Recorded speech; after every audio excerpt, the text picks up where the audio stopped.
It's the MMAjunkie Radio pre-show. Today is Tuesday, September 5th, 2017. And we only have one more show after today, guys. It's Wednesday's show, and then we all take off to Virginia for our trip to Langley Air Force Base and Fort Eustis. And then after that, we have the world's longest vacation. So you guys won't be hearing from us for a while. Good thing we hired Dan Tom. Let's go. What does that mean? What are you going to do when you're... Try not to get tased? Yeah, a lot of people don't know this yet, but I legitimately tried to fry Dan's dick off, and I didn't know it. It would have been really funny. Wouldn't it? Really funny. Yeah.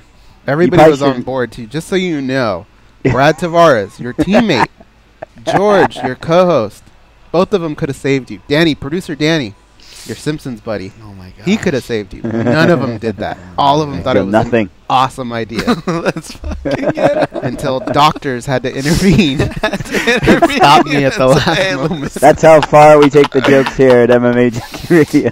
Yeah, I was joking. Doctors have to tell us not to do stuff. When I pitched it to them, the first words out of their mouth was, "Are you crazy?" Are you crazy? You can see why anybody who's been friends with George and goes to PTSD from pranks, guys. They followed that with, "You're going to fry his dick off."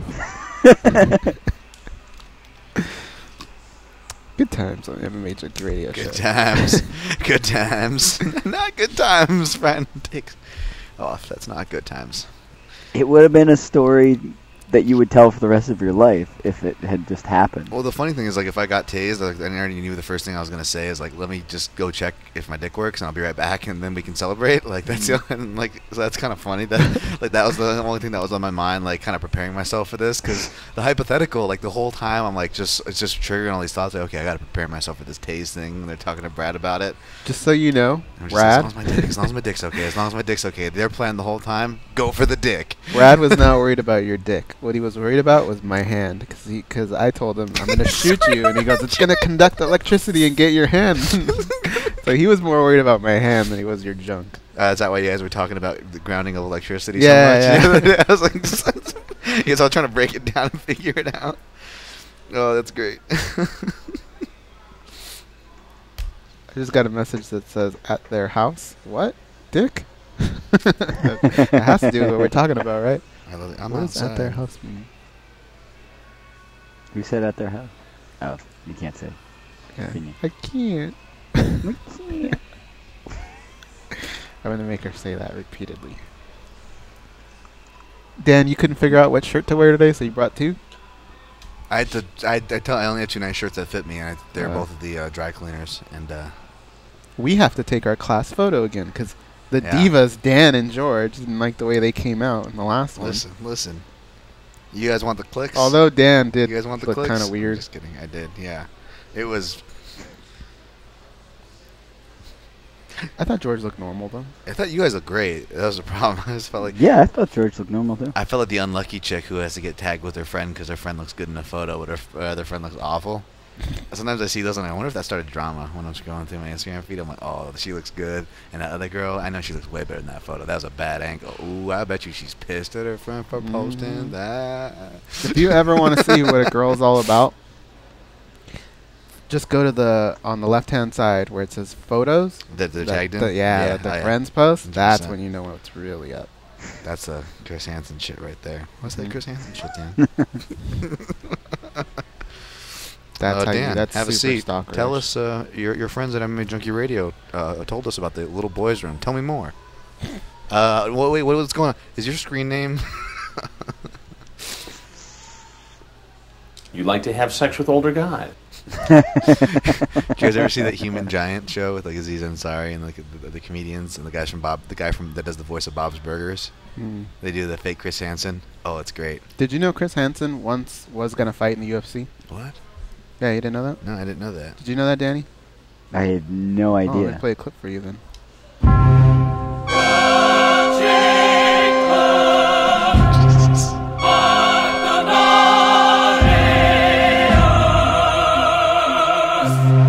I want to wrestle you so freaking bad. Oh yeah, my dope man is dating MMA. Chris Hansen gonna bury you in the center of the cage. You like to have sex with older guys. I'm gonna wish you never said that, Hanson. I'm gonna snap in you like I snap into a Slim Jim. So you excited too? Come Ultimate Fight Night, I'm gonna turn your face into putty. Ooh yeah, dig it. I like do the cha-cha. For that promo, my buddy Rodney had to record that. And when he finally finished it, he called me, and he could barely talk. He's like, I'm like, what's wrong with you? He's like, dude, Macho Man fucking kills my voice. Oh yeah, brother. Macho Man's got a macho alimony payment. You should do the voice that makes your voice go out, Ghost. No, because it only takes like a few things, and then I'm It's fucked my for, like, favorite. Hello, Sydney. Is that the Scream guy? What's your favorite scary movie? I actually had No, Dan, do your Rickman. I think that might be your best one. Yeah, Rickman's pretty good. Hello. Call in now. I like his Bane. Bane's pretty good too. Call in now. You were born. 44 Wait. people are watching this right now going, what the He fuck? just ran out of. Like, Dan just stopped. Yeah, that was it, Dan? He just stopped. I was thinking of the line. Because, Because you were bored and then you just stopped. you dwell in the VX. I was born in it. Why is I will tell you, the VX is the bane of my existence. yeah, that makes sense of why Bane would be in there. Yeah. You'll just have to imagine the calls. Mr. Wayne. Today we had to start the show a little early. Is it working at least, or are we doing this for nothing? No, it's working. Okay, oh jeez. Yeah, we've had some issues lately, so we Would we be doing anything different even if it didn't work, though? probably not. Yeah, my Let's Bane. be honest. My Bane is in the Facebook stream settings. We know where my Bane exists. Scared of that thing. Hey, you guys, I'm addicted to when I post something on Instagram, it means Watching the nothing to likes me go. unless Cornhole likes it. Who's Cornhole? I don't know, some guy is like Major 2 Cornhole or minutes. something like that, and it cracks me up every 2 time I minutes. see it.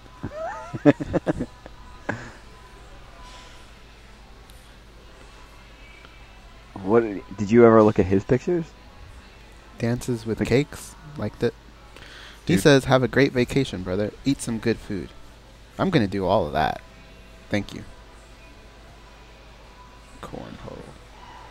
What was You know what I his- really want? I want some good barbecue. I haven't had like all like the Labor Day parties and everything. Everybody was talking about going to, like barbecues and cookouts and stuff, and I missed all of that.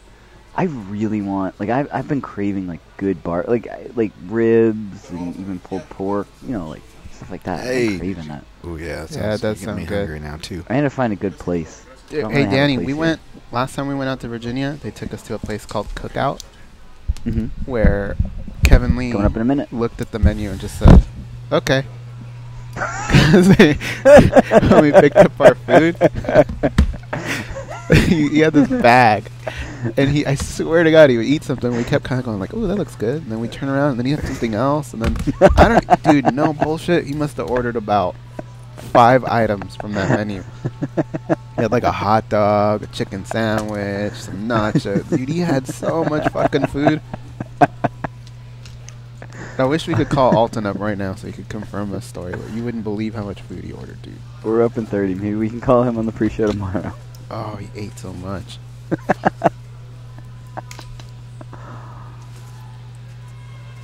Coming up in 20 seconds. 15 seconds, but close. Alright guys, coming up at 10. Stand by. It's actually 5, but whatever. Why don't we have Dan on camera? Yeah. This is your captain speaking. We are making our descent into Las Vegas McCarran Airport. On behalf of our crew, we'd like to thank you for flying MMAjunkie Airlines. Now please fasten your seatbelts and put your tray tables in your upright position because the descent is going to be a little bit bumpy.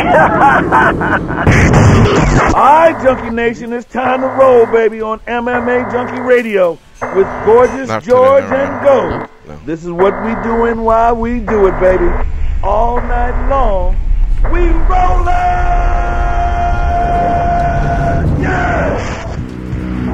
The MMA Junkie Radio revolution is upon us. Can you dig it? There's no escape. No escape. Through the vast frontier of cyberspace and through a sea of stars in outer space. One small step for man, one giant leap for mankind. We've solidified our combat communications stranglehold. We are controlling transmission. With the use of MMA Junkie Radio and SiriusXM satellite radio technology.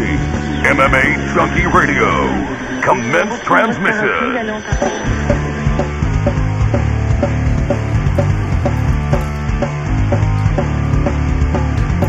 Live from MMA Junkie Radio HQ in the fight capital of the world, Las Vegas, Nevada.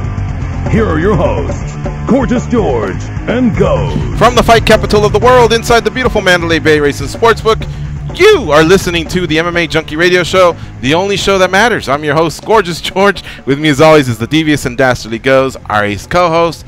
Back east, handling all the producing duties, as always, Danny Otto. Sitting to my right, Dan Tom, starting off on camera. What's up, guys?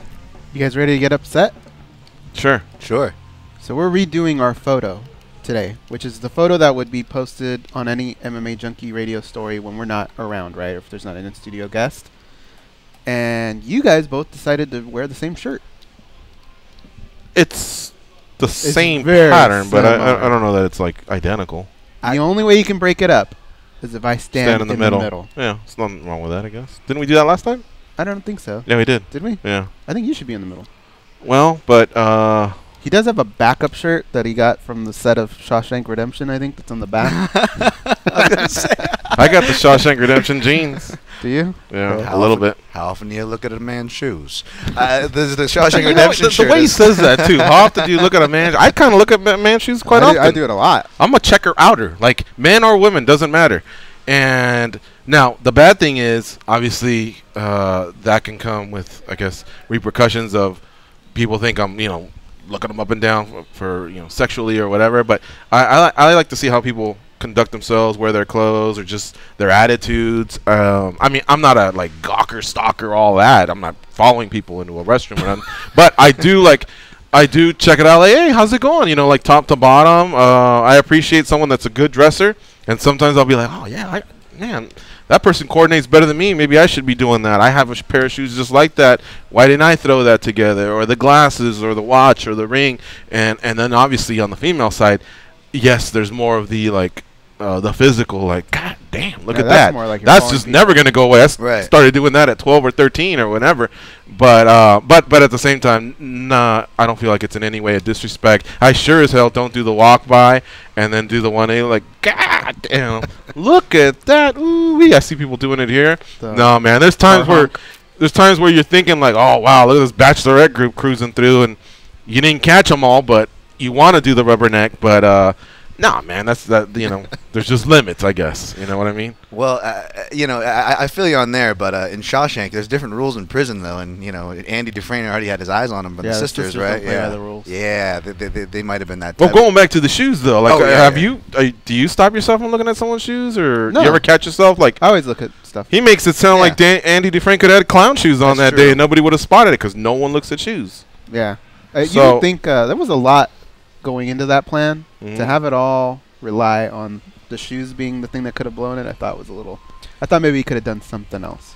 Yeah, because he could have walked into the bank with that. Yeah, he just could have, when he got out, just done the best to shine up the boots or whatever he has, and just that's the way he rolls. Especially how often does a man look at his shoes? How often are these presidents going to be looking at him going, well, you got the ID, you're good looking, you have the suit, but I just don't happen to look at shoes, so it could work in that favor too, right? I did do a Rita Hayworth, actually. That came in handy using the poster. That actually helped me graduate high school. I did a lot of pranks in school, and let's just say I did a prank in the theater locker room. And let's just say through the graduation rehearsal, which is after school already ended, you do a graduation rehearsal. When you go to pick up your uniform, I had a dean's referral waiting for me and a surprise little meeting. And let's just say they caught one of 2 pranks that I did in the locker room. And they said, if we find any more pranks that you did, you are not graduating. And thankfully, the other prank was we threw a kid through the wall. We had the celebration. God damn. Yeah, we did this where we Through play. a wall? Yeah, we Were you do like mosh pit, like to Queen Bohemian Rhapsody opening at every play. But we get crazy. We'd break things in the locker room, and one kid got thrown through the wall. So we're like, oh crap! So there's this big like army of one like calendar. So we like quick put it up, and we posted the calendar up. And apparently, like 2 years later, I get a text message and goes, "Hey, teacher finally found your Rita Hayworth, bro." Wow. Just pictured her like the Shawshank Warden. Tom shaking her fist in the air. How come when you tell a story, you say, let's just say, like some principals on the other line going, we finally got him? That's true. It's like I'm older like now. 10, 20 Like years ago, this wasn't was it? like 2003. Statutes of limitations has passed. Yeah. I And throwing people through walls, you make it sound like it's so easy. Well, he was a small kid, and it was just one of those things where just like you're in the mosh pit, you and your buddy look at each other, you look at the small kid, put your hands on him. You bumped him into it. Yeah, it was like Or on did you purpose. throw him through it. It was it was an encouraging push. Was there a dent put in the wall? Yeah, there was a couple. We had one So kid. it took Andy Dufresne 19 years to get through his wall. Oh, this one kid, we got we know those little like styrofoam ceiling tiles because it was a low ceiling. Yeah. We actually threw one kid up and cracked one of those in one time. It was great. That makes sense. Yeah. All right, but the wall, I'm still trying to figure that out. You threw him into the wall. Yeah. I mean, and there was a dent you had to cover up, right? Yeah. But it's okay. Everybody's still friends at the end. You know, we come, we sing along. As you can tell, Goz and I are picky bastards. Okay. Starting I'm off just with your trying to whole, picture it, you can't tell me anything for 2 seasons, and That was a long we'll be time. exploiting that That one. was a Call really in, long call in, time. call in. Held to the 2 Fucking seasons. you gotta wait before you can even say anything. I think I said Think about that. Everything. Anything you tomorrow, it's ever gonna want to be- talk about television, as long as Dan Tom is your friend, you gotta go, wait a minute. Two What season seasons. are we on? Season 7. Okay, alright, we can talk about Tomorrow it. I'm going to come and it's going to be 3 seasons. I'm gonna be like, I can't believe 3 seasons. I'm sure. I can't believe people haven't lit him up on the combat chat with that. I know, I'm right? surprised too. Call in, y'all. Call in on your spoiler Or thoughts. I'm c- sure, or it's, I'm call sure in. it's a passionate subject for a lot of people, right? Or call in and let's fill in some of these spots That's here. true, yeah. Hold it up, Dan. What's what going do we on? have left? Maybe about 10 spots for this glove right here, courtesy of HBO, signed by Canelo and Triple G. If you call in, they're going to have to be quick calls because we have a stack show today. If you call in and just, talk some MMA, make it a good call, we'll more than likely just say, yeah, let's do it. Where do you want your spot? There's a lot on the Canelo side. The Triple G side is starting to fill up. Marcus, Aaron, and the combat chat. We got to figure one out in the combat chat. But Marcus and Aaron, along with Jim from Long Beach as well. I forgot to write him in. I'm waiting for them to call in and just pick their spots. The others may just be given spots. Brad Tavares chose a spot yesterday. He's got first round Triple G. Yeah. Today we are going to have a few guests on the show. Stephen Thompson's going to join us shortly. We'll be breaking soon. Joe Lauzon following him. So the first hour really busy here. Talk to both fighters, see where they're at. Thompson, we believe, is fighting in New York. I'd love to get some sort of a confirmation. I believe what he needs to basically get is some sort of a final clearance for an injury he had. So I'd love to know what the status of that is. Him versus Masvidal, I think, makes sense. And the winner instantly puts himself right back into that welterweight title sweepstakes. The same way Robbie Lawler did when he beat Cowboy Cerrone. He's a champion with defenses, popular, who was coming off, losing the title to Tyron Woodley, taking a year off, coming back, had a great fight against Cowboy.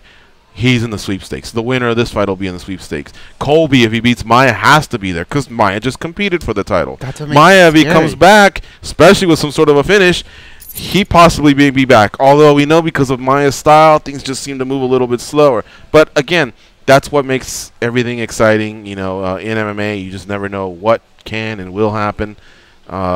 We haven't even touched on those rumors of 65 and 75. What if they really show up? Think about the shakeup there. Oh my God, I don't even want to think about it. Actually, GSP, if he defeats Bisping, says now I'm coming down to welterweight. I mean, literally options everywhere. If Masvidal gets a win, he's got to be up there, right? But if Colby gets a win, he's up there too. These guys are on a trajectory to possibly have to face each other, and they're a little bit above and beyond. You know how you look at gyms and you just go, well, they're roommates, or were. Yeah, they're buddies. Like, they're really good friends. Sometimes you look at a gym and you just go, oh, those two guys are from there. They must be tight. But they're not always tight, right? Some of these gyms are bigger than we think. Right. These two guys are super tight. I don't know what's going to happen there. Yeah. Tony Martin and Hector Lombard will be joining us in the second hour. So we're going to take a quick break. When we come back, we'll start hooking up with some of our guests. Remember, there'll be pockets scattered throughout the show, so call in at 866-522-2846. You're listening to MMA Junkie Radio on SiriusXM Rush 93. Stay close. You say America don't love you, so I could never love you.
Ask Wonderboy. I bet he'll co-sign. Wonderboy's close to hanging up on him.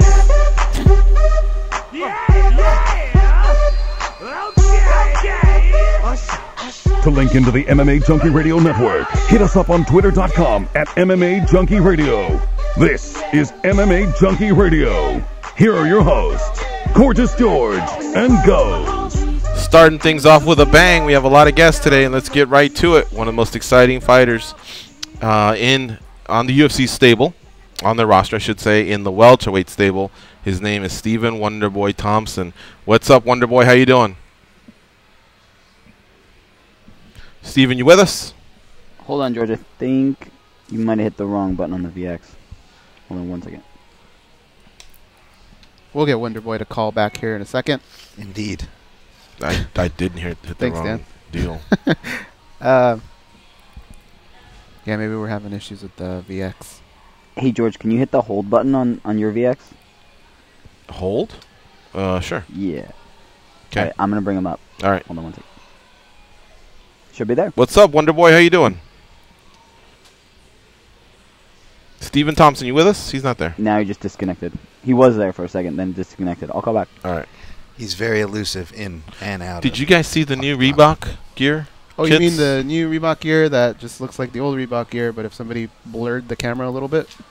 And added fuchsia. Well, like, they personalized. Is Ray Borg going to walk out with that? That's more personalized than just Borg on the back. Yeah, and it's on the front. I think it's a step forward. Am I blown away? Well, I'm not really a fashionista to begin with. They need to blow people away at this point. What do you think of that? That's different. He probably designed that, by the Reebok way. Gear. Watch. I'm talking about the in cage gear. Well, isn't that it? Isn't he going to walk out to something like that? But he's not going to wear that during the fight. I'm talking about the shorts and the Oh, tops. It looks the okay. same. Yeah, so you're just talking about the shorts. Yeah, and for females, the top. Okay. I guess she's covered, so I don't see how she's doing. Masvidal's, I mean, yeah, you can't see much. Ngannou's on the front. How'd they have it in the back? Did they have it in the back? Thompson's back. For starters, I wanted it on the front. Yeah. I always felt like the back felt more like a jersey. And MMA and boxing always had some personality. All right, we'll talk about that when we come back. Stephen Thompson joining us here on MMAjunkie Radio. What's up, Wonder Boy? How you doing? Hello, Stephen. You with us? I can hear something. Huh. Yeah, he's there now. Hello. Oh, What's there up? he is. How you doing, Stephen? Stephen Thompson. Danny, can you talk to him? Yeah, give me one second. Hello. Stephen, can you hear us? Can you hear me? Yeah, we can hear you now. Can you hear us? Oh, I can't hear you now. Okay. Are you there? Yeah, sorry about that. It's our first show. No, I'm just kidding. Can you hear me? Oh man. We can hear you. Hello. What the hell? Hello. All right, Danny, put Hello. it on hold and see if you can fix this. Figure this out. Stephen Wonderboy Thompson will join us soon, I hope. If you Back look to behind Reebok? you- I mean, I don't know. Do we look behind you. All right. So this is Joanna Jędrzejczyk and some of the new gear. It's the same shit. Just, this is different here. The little pattern, maybe. Explain it, though, because... I mean, it's got a bigger UFC logo, and the pattern Well, is a little bit. I mean, like the same yellow, right? How would you like it to change? How about stripes or something? Something to make it look different, stripes or a different color at least, or something. Polka dots, anything. Just make it change a little bit. This is the only little. I think they want a clean look when it comes to that. So I don't know about polka dots and stripes.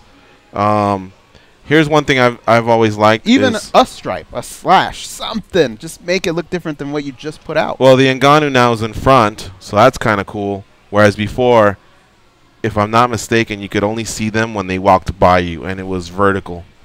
I can't remember how the shorts look. I don't think they had anything on their shorts. So their name is present on the shorts.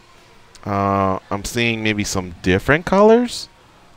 Some fighters have explored with different colors, but I'm used to just usually seeing black and white.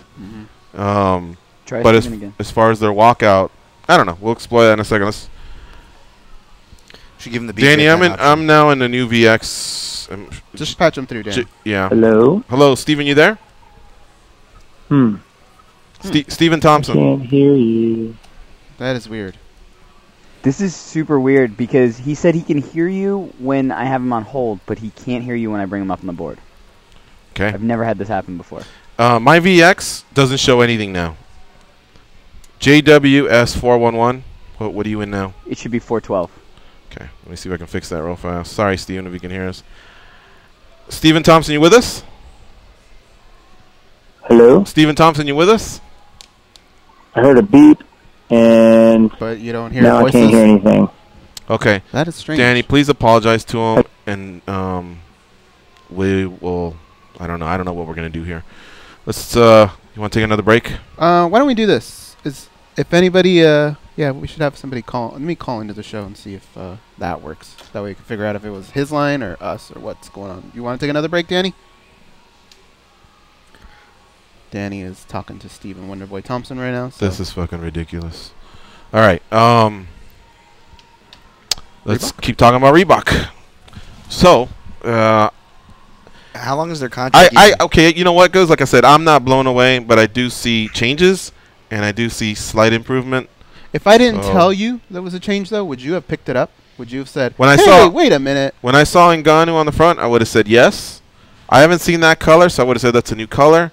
And then that stuff I showed you with Borg and Valentina, like, I think that's pretty cool, actually. And I think when they got together at that athlete summit, they all said, how would you do it? And they sat with people, and I think that was now put onto a shirt. Now, Demetrius Mighty Johnson, that tells me that Mighty Mouse is probably trademarked, and that's why he's going with Demetrius Mighty Johnson. But I would say he may have had a hand in that.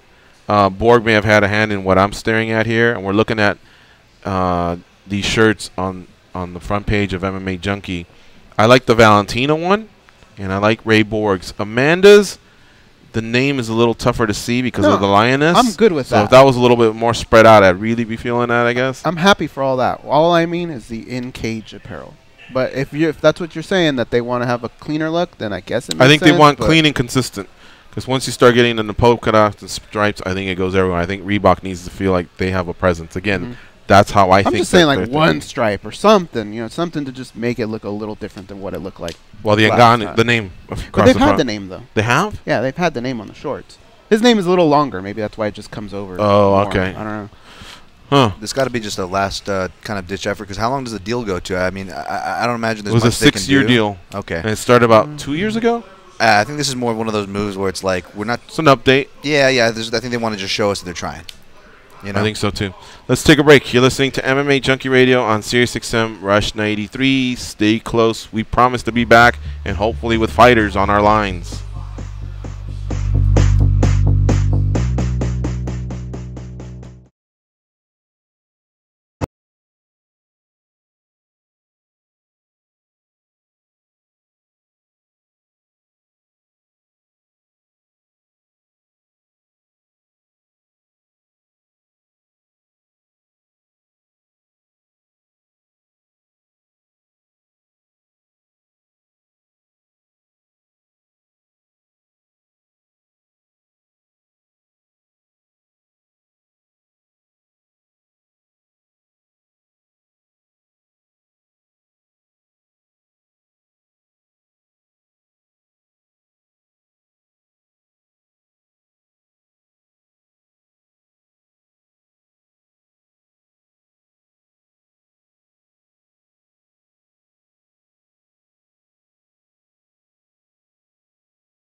what? We don't sleep.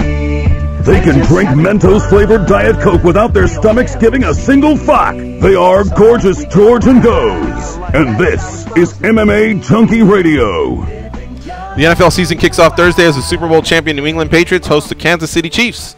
NFL Radio takes you live to Foxborough for pregame coverage starting at 7 with Jim Miller and Pat Kerwin on Moving the Chains. Then hear the national broadcast, followed by a complete postgame reaction. It's all on NFL Radio, Channel 88, and on the SiriusXM app. That same app houses the MMA Junkie Radio Show, commercial-free and in HD quality. Check it out if you ever miss any portion of the show or a show itself. Give me 2 New England Patriot fans and 2 Kansas City Chief fans. In a second. Folks, apologies for Stephen Thompson. He will be reshuffled till tomorrow. We have some technical issues back east that hopefully may get sorted out in time for the second hour, but more than likely we may be shuffling all of our guests till tomorrow, or we'll see. We'll keep you updated. Stephen Thompson, Joe Lauzon will not be on here in the first hour, and we'll see what we can do in time for the second hour. Kansas City Chiefs, Benny Nunez, Josh Thompson, Nick from Arizona, well, he's from Phoenix, Arizona, Nick Sanchez. And yeah, you give me 3. 3. Now you want 3 Patriots fans? Well, I only wanted 2, Cupcake Katie, right. Russ from Boston, He's John not a Anik. Patriots fan. Okay. Cupcake, he used to play for them. Now he's up for murder. Yeah. Cupcake Katie, John Anik, and Dean from Georgia. Okay. Pretty good. Yeah. Pretty good. George knows his Junkie Nation. That's good. That's really good off the top of your head. Yeah. Just pull them like yeah, that. I don't have anything in front of me here except for the reads that we have. All right, so that frees up a little bit of time to do we know if we can take regular calls? We can. That's what I did. We can't take any calls at all. Yeah. Oh, you did that? That's because what you I were did. on the hotline right now. That's what I was trying to call this. But more than likely, it's going to be the same problem. But if you like, I can do that right now while you guys talk. And Let's do it. Sure. Let's do it. And I'll set things up here. UFC 215 takes place on Saturday. It's in Edmonton, Canada, and there's 2 title fights. You have Demetrius Johnson defending his belt versus Ray Borg, and Amanda Nunes defending her belt versus Valentina Shevchenko. Other featured fights are Henry Cejudo, versus Wilson Hayes, Neil Magny versus Rafael Dos Anjos, Gilbert Melendez versus Jeremy Stevens.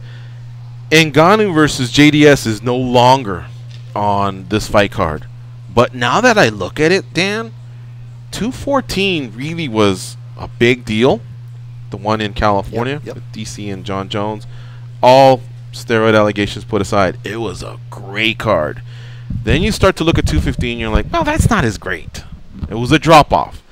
But the problem is, I think a lot of us, including myself, kind of shit on it. As I was reading this off, I was going, I'm looking forward to those fights. Oh, yeah. There's good we could pick them apart a little bit, because Hayes had his run, and could that be it for him? And is this a showcase for Cejudo to come back? Possibly. Stevens and Melendez, again, guys that have had a few more losses than wins, but still good fighters. But the winner is still that person, especially if it's Gil. Now he's Gil Melendez at 145. That's going to mean something. Stevens will have a little bit more of a road, again, because of some of the losses to top-profile guys. Magny versus Dos Anjos at welterweight, again, that means something. So throw JDS and Ngannou along with the 2 title fights. Hardcore should be pretty stoked. It's just tough to pay $60 for that other great one and then look at this and get as excited. But it is fight week. Johnson looked great in his last fight. Borg earned his shot. Amanda Nunes looked great in her last couple fights, actually. And Shevchenko earned her shot. So really, I believe that we were, maybe, at least myself, maybe unfair in looking at 215 a few weeks ago. Yeah, I agree. I'm more partial to the hardcore's delight of the card anyways, and that's what this is. There's very meaningful fights, and there's even gems on the undercard, like you said. You have Wilson Hayes versus Henry Cejudo, and even to go real deep, there's a guy I'm pretty excited about, Gavin Tucker, who's only fought once. It was on the Halifax card, but he's fighting Rick Glenn, another guy who's been around. WSOF guy. Yeah, absolutely. Yeah. Fought Georgi Karkanyan, fought some names in the regional scenes, and looking to have his 3rd fight. And yeah, like you said, Dos Anjos Magny, that's very meaningful. Magny is, even though we haven't seen him in almost a year, he's ranked number 6 in a stacked division, and Rafael Dos Anjos is really barking to get into those rankings. So he's technically unranked at welterweight. RDA is. So this is a big fight for him if he wants to get in there. Yeah. So I'm gonna have fun discussing this fight card, and Now there's a phone call coming through. Oh, they just won't be able to connect. It goes through, but you just can't connect. You know what was weird was I couldn't, when I called just the regular hotline, I kept getting a busy signal. So it just wasn't. What about the regular line? That was the regular line. The hotline is the guest line. Yeah, well, whatever. Both of them don't work. Both of them don't work. Folks, sorry about that. You can call and chat with Danny, but that's about it. Frankly, if you chatted with Danny and do the noob hour. Yeah, if you chatted with Danny and somehow got in around somewhere, I don't know. I guess Danny would have to know where we're at. I don't know how in the hell we're going to sort that one out, but we hope to have phones available. He's going to have to go to his other station until tomorrow. They fix it. But they had told him that they had fixed his normal station. They screwed up. Danny, can you hear us now? I think he's on the phone with. Yeah, all our calls now would have to be like an Alan Rickman voicemail. They'd be leaving us voicemails at this point, right? I mean, pretty much. Hello. Joe is good for rescheduling. Okay. Alrighty. All right. Apologies both to Joe Lauzon, Stephen Thompson, the Paradigm team that hooked up the Thompson interview. Fuck, I feel terrible about that. Hey, check this out. So I know everything's kind of a basket of cats, so I'm just gonna show you something real quick. But this is our buddy Jason Lackey. Oh my gosh. And whoa, you know how you see those videos of people cliff diving into the water or whatever? Yeah. Oh man. Yeah, he missed after like 20 times getting in the water, and hopefully you heal up soon, Jason. How did that happen? What did he hit? Sucks. He just said he hit the side. Okay, wow. He is crazy. But yeah, man, that sucks. I've always been scared of that. Cliff diving. I don't care how many times. Like, have you ever ran up to something and then you kind of puss out at the end and you go a little slower than you're supposed to and then you don't jump as far? I think I could be that guy. So I don't know if I'd have to be able to. Do you remember when Sal and Murr, I believe, had that punishment? Oh, and it wasn't too bad, and you just kind of overlook it, and yeah, that maybe. Yeah, something but even like then, that. I would feel like, man, what if I just tilt back too far or something? Yeah, no, I think I think I could pull that one off. But I've seen a few others do it where you see a rock close by, and I'm like, ugh, I don't know about all that, man. I recently did it at Colorado River, in fact, where the spot where Brad was at. Was it Brad? That was Willow Beach? Willow Beach? Yeah, Willow Beach, yeah. Oh, okay. Yeah, took a boat, and there's a big, like, rock you kind of can swim out to and climb up, and there's another one that's kind of offshore you can do it. But I lost my sunglasses on one of them. The other one I'm scared, not because of the jump. I did the jump a bunch of times, but like I think we disturbed a snake or something because we went to go back up. Disturbed a fucking snake? We went to He's go back in the water? Yeah, because we jump in the water, then we swim in, and then there's a little like side pathway up the mountain thing, and you go back to the cliff, jump again. Now we're going to the little side pathway back up the mountain, back up to the jumping spot, and there's this giant yellow snake, like thick, not like gardener snake, like not like an anaconda or anything, but boa constrictor, like thickness and length, right? And it's just huge, and it was right by my buddy's foot. Yeah, he's on land. My God. He went up on the, and they cruise in the water, and they're all cruising. That's like their little spot, and we must have disturbed them, so they're all coming up on land. So them? To top it off? Oh my God! What happened to you? You disturbed them, so there was more than one. Yeah, it was those motherfuckers. Oh, fuck that, then. Yeah. So we were swimming in them and didn't realize it, so I stopped jumping over that area. Do you know what it really was? Like, was it poisonous? It's in the Colorado River, which is linked to Lake Mead, and I've gone in Lake Mead plenty of times. I don't think they're poisonous. But looks poisonous. I mean, they like, eat rats and stuff, and like boa constrictors like swallow them down. I don't think they're like snapping like poisonous snakes, but yeah, they might do some constricting action if they get around you. I would not like that one bit. Freak me out. Snake scares me. Spiders aren't so bad unless they're on me, but a snake. Do you do the and brush them off? Spider? Yeah. No. Or do you get a piece of paper and say, "Walk on here, little buddy, and I'll take you outside"? No. You know what I do. Oh, I'm gonna like hit. Yeah. I want to make sure he dies. I don't want it to hit the carpet and then not know where he went in my room. Right. So I make sure he's dead. Jeez. Maybe it's can't think of the last time I had a spider on me though. I think it's a reptile thing you're talking about. Dude, 2 days ago I had a fire ant on my head. What? Did I tell you that? In our house? Where were you? Yeah. What the fuck, man? I went. No, take it easy. Take it easy. I went to the hill, and when I got up on top, I was just sitting there for a while, and it probably climbed up my back, you know. But when I got home, and I'm brushing the sweat off of myself, I look, and there's like a little fire ant running on my head, and so yeah, I killed him. But yeah, dude, I pay every month to the people that come out and take care of spiders and scorpions, and I rarely see an ant in our house. Yeah. I rarely see anything in our house. That's good. Honestly. So yeah, I would not want to hear that. That's the deal there. cockroaches. It keeps them all out, man. Well, it's easier to see, and it's easier to see too. I think there's something about the water. Hence that Jaws thing, right? We always hear everybody reference the Jaws. Like I remember being scared of the water. There's something about not seeing and being immersed. I think that's like a different level of kind of. But that you're on their turf. That I understand. Me too. You're in the water. Hey man, you just walked into their house. They have a right to true. be mad. It's true. But if one of those is in the house, now they're on my turf. That's true. If it's a cricket though, I'm a little nicer. But like roaches, ants, I got no sympathy. I'm wow, I'm losing. You got it, like somebody who has no sympathy. What was that company? The early '90s, they had the Exterminator. Raid. But the guy would come in. He looked like he was like a Terminator from a futuristic movie. Like they went over Terminex. the top. Terminex. Yeah, they went over the top with their commercials. Where it was like, dude, this guy gonna just like holocaust of bugs and like kill my children as well, like with his chemicals. Like he's coming in just spraying stuff all over the place, like Terminex. I'm like, oh my goodness. Your Terminex. All right, guys. Let's talk about some of these fights. All right. Okay. Because tomorrow may be so stacked that we may not have time, and I don't want to leave any of these out. Let's just start at the top. Demetrius Johnson versus Ray Borg. Demetrius Johnson is favored minus 900 on Bovada, minus 1250 on 5 Dimes. So he's spread out across many different houses. In fact, here I can see he's minus 1300 and plus 800. Wow. Now Ray Borg comes back at plus 550 at Bovada, plus 800 on 5 Dimes. So check it out. If you had a Bovada account and you put 100 on Ray Borg, you'd get back 550. But if you were here at the Mandalay Bay and put 100, you get back 800. So it kind of makes sense to shop around at times for your lines if it's possible for you. But anyway, we'll go with that line since I see it. Ray Borg, Demetrius Johnson goes. What do you think happens here in this possible record-breaking fight for Demetrius Johnson as well? There aren't very many fighters that I even give a chance against Demetrius Johnson. But what I will say about Ray Borg is I thought Tim Elliott did a good job of keeping Demetrius Johnson off balance for a little bit. And I think Ray Borg can do something similar to that. I just don't see him doing it over 5 rounds. So for me, Demetrius Johnson just kind of looks the way he normally does. I think maybe he'll have a little trouble early on. And by trouble, I just mean like Ray will maybe win a scramble or two. But Demetrius Johnson on top the whole time.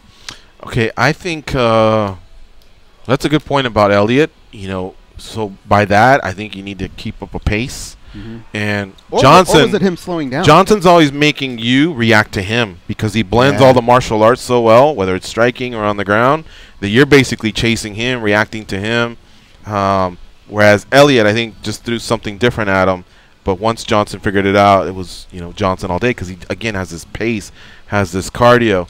But Borg, I think, because he's younger, also he tells us, even though it looks like he comes from a wrestling background and he did a little wrestling, he actually started off as a young MMA fighter. So he's another guy that kind of blends things. He's also a little bit taller than Demetrius Johnson. And we're hearing that there will be no struggle. He will make weight. Everything will be on point. But if this guy can do what Johnson does to others, and that's make him react, I just think it'll be a lot tougher of a fight than what I'm seeing. Minus 1,300, plus 800, I'm not seeing that, guys. I see Demetrius Johnson as minus 400 or 500, with Borg having some sort of a chance. Again, he's got cardio, he's got wrestling, he's got ground and pound, he's got heart. He seems to be fearless. He doesn't seem to be intimidated by the moment. And, he even said, I'm young. I can still regenerate if I have to. Johnson's the one that has a little bit of pressure because of this moment where he can break a record. That said, I got Johnson. I just think he does everything well, and I love his speed. Gambling his wise speed too? Is too much. Gambling, I'd put something small. I would never put 1,300 to win 100 on a fighter.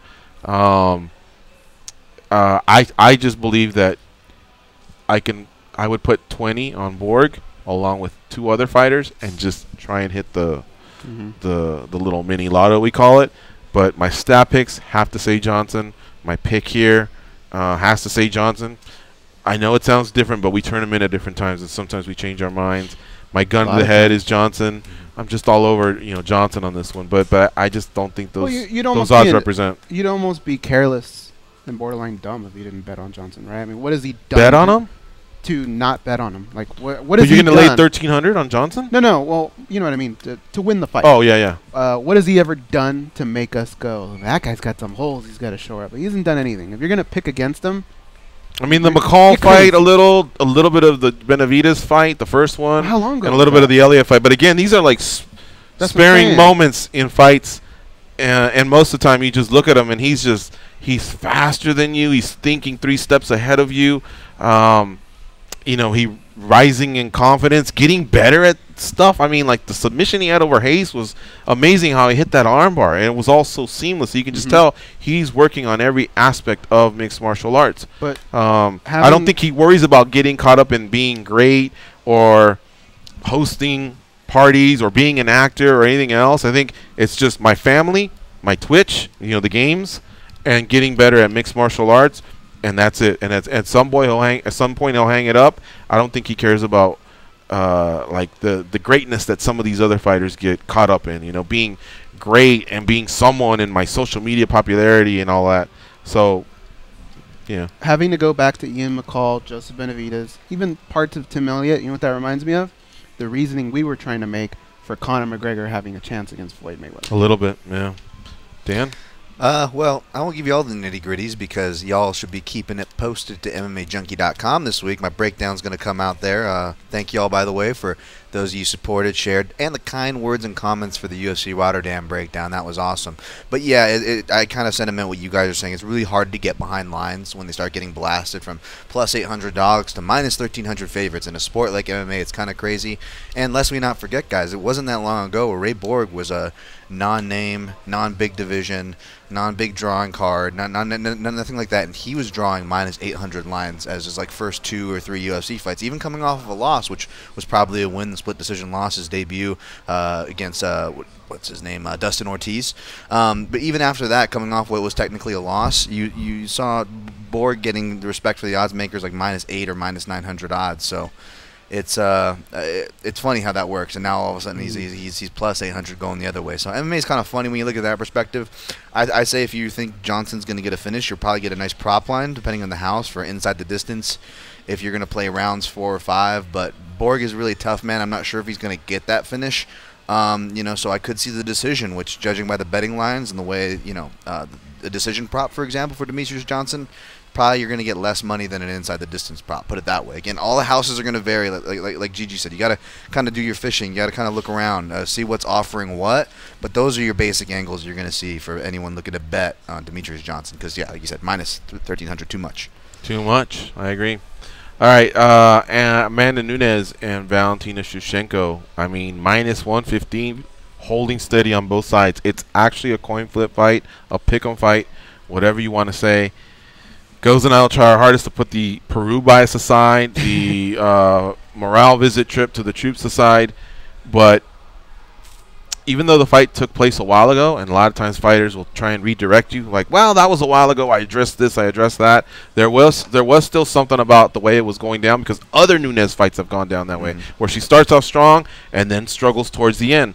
So this is a 5-round fight. That was a 3-round fight. Nunes has to prove to me that she can do it, that she can overcome those struggles.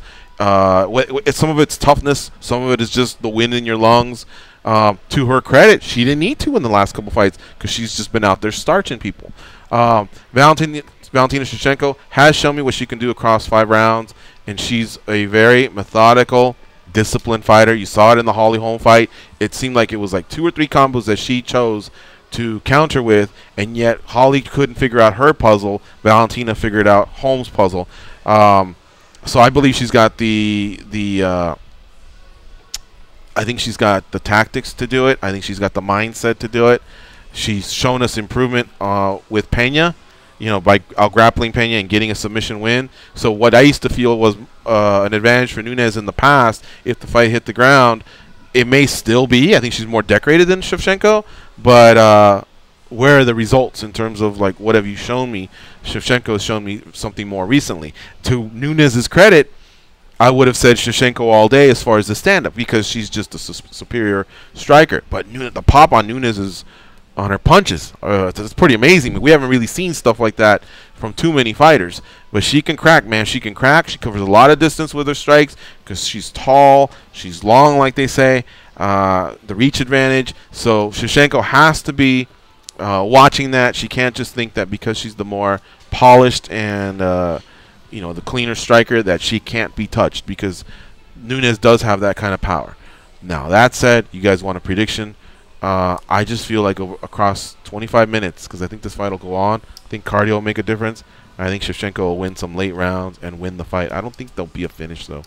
Yeah? Yeah. All right. I absolutely I loved your breakdown. I loved everything you said about it. The one thing that stands out for me is you're right. Amanda has been starching people. But if you go back, Miesha Tate, she a striker? No. Not really, right? Ronda Rousey, striker? No. Not really. She's been taking advantage. She's been doing what she does best against fighters, probably picking their weaknesses. That's very smart, and it's a good game plan for her to do. Valentina's not that girl. You don't mess with Valentina like that. She was able to get her down in the first fight and kind of exploit some things there. Who? But Amanda get Valentina down. And Valentina got a takedown too, if I recall. But Valentina since then has gotten better. Right. So for me in the later rounds, just like you, I do feel like there will be a finish, and I think it will be because of Amanda's cardio. So I would go with maybe Valentina by submission in round 4 or 5. But I like what Valentina's done to fix her game. Amanda may have done it, but we haven't seen it. What I think is odd, and I wanted to ask you guys, I just feel like whenever you have a champion fighting, it can't be a pick'em. She's got to be a slight favorite, especially if she's beat her once before. I don't get the line being even like that. Does that make sense to you guys? The line to me says that if it wasn't based on, well, how can I put this? To me, I believe that they feel Shevchenko's got the better skill set. It's just that Amanda, being the champion, and probably being a little more popular because she's had a longer UFC tenure, and again, she's got moments against Rousey and Tate, whereas the other one doesn't, and Nunes beat Shevchenko, so again, why is it even? The skill set, I think, is greater towards Shevchenko, but I think they're accounting for a little bit of Nunes' popularity. Maybe. But I believe they feel like Shevchenko brings more to the party. I think the best case scenario for Amanda Nunes is to either win in the later rounds or a decision, because that will do a lot for her legacy, right? If she comes out and starches her again, then she kind of falls into that Mike Tyson role where, she just, we don't know what happens in the later rounds. But if she can take care of a seasoned veteran like Valentina Shevchenko and prove that over 5 rounds she was the better fighter, that's pretty big when you think about who she's taken out. Miesha Tate, Ronda Rousey, a tough Sarah McMahon. Those are some pretty good names. And then you add a Valentina Shevchenko, now you're starting to talk about put her in that talk for one of the greatest female mixed martial artists of all time. The problem is that she has to overcome, though, not only her traditional trope of gassing, but against someone who your boy here has been saying for a minute, one of the best 5-round fighters in either division. That's Valentina Shevchenko, and that's really tough. And that's why I'm with Goes. I see the 4th round being the finish. I've kind of given this breakdown Striking before, so I'll give away that. But it's going to be striking. Maybe a submission if she goes for it, kind of like the 3rd round. You saw Amanda kind of gas and kind of just didn't really. I mean, Valentina, moved her hips out of the way defensively, turned like a judoka would to get her to the ground. But Nunes was already going to the ground. It was one of those desperation. I'm kind of falling down. That was round 3, and not only did she, she came back and she got 2 first round finishes after that.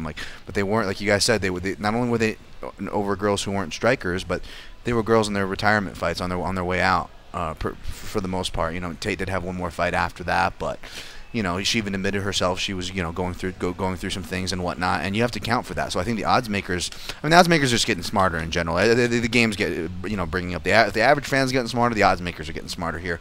So we're not seeing it like Go said. You would think most of the time there is a certain amount of respect, whether you agree or not. That should be the rule. There is a certain amount of respect that should be given to the champion, and I could see why champions feel disrespected. Like I believe it was Tyron Woodley. He was like an underdog as a champion a couple times, right? And I get that, and they should be, and they should feel that way. But at the same time, the odds makers are getting smart, and they see that in a 5-round fight, this is a bad styles match if Amanda can't put her away. Because the thing to look at is not just Amanda had the success, got her on the ground and landed elbows and this and that. That actually is what sold me and made me a fan of Shevchenko in the sense, because you look at her, she's in one of the most adverse situations. Even Kat Zingano was saying, "Oh my God, that girl's the hardest hitter. That's the hardest I ever been hit when I was on the bottom of Amanda Nunes in that ground and pound." Shevchenko doesn't even blink. She doesn't blink.